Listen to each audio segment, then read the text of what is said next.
Hello guys, Arfan daily লাইফে আপনাদের সবাইকে স্বাগত জানাই। আজকে আমরা কয়েকজন কচি গাছা মিলে ঢ্যাঁড়সের ভাপা করতে চলেছি। তাই আমরা আজকে আমাদের বাগান থেকে কচি কচি ঢ্যাঁড়স তুলে নেব।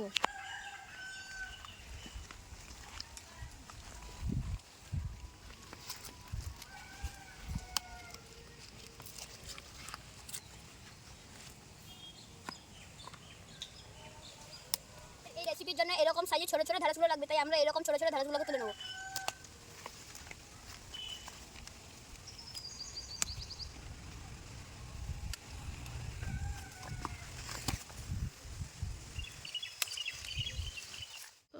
আমি একসঙ্গে এতগুলো ঢ্যাঁড়স তুলে নিয়েছি। এবার চলুন রেসিপিটা বানানো যাক। আমি সব ঢ্যাঁড়সগুলোকে ভালো করে ধুয়ে নিয়েছি। এবার চলুন কেটে নেওয়া যাক। এবার আমি বড় বড় ভেন্ডিগুলোকে কেটে নিচ্ছি।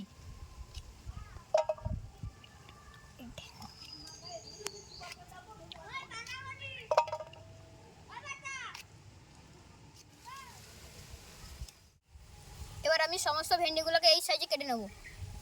এবার কেটে রাখা ঢ্যাঁড়সগুলোতে নুন এবং হলুদ মিশিয়ে 10 মিনিটের জন্য রেখে দেবো। আর না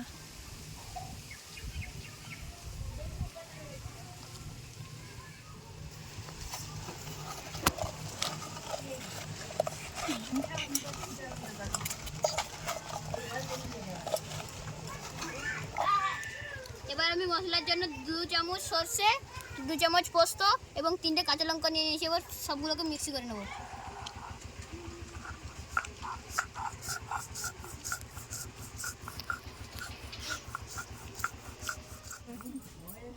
ঢ্যাঁড়সগুলোকে আমি একটা টিফিন বক্সের মধ্যে নিয়ে নেব। তারপরে আমি আমার এই বেটে রেখে দেওয়া মশলাগুলোকে তার মধ্যে দিয়ে একটু মিশিয়ে নেব।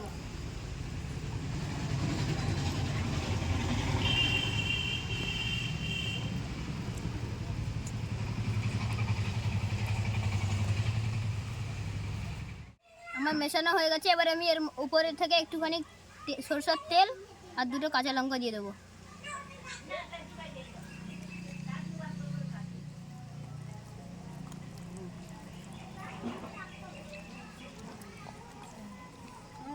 থেকে আমি কড়াইতে একটু জল বসিয়ে গরম করে রেখেছিলাম। এবার তার মধ্যে টিফিন বক্সটা দিয়ে দেবো।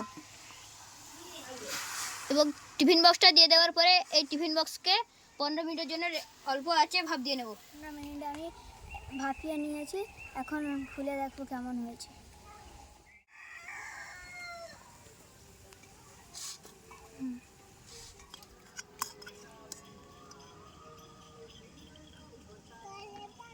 খেয়ে দেখ কেমন হয়েছে।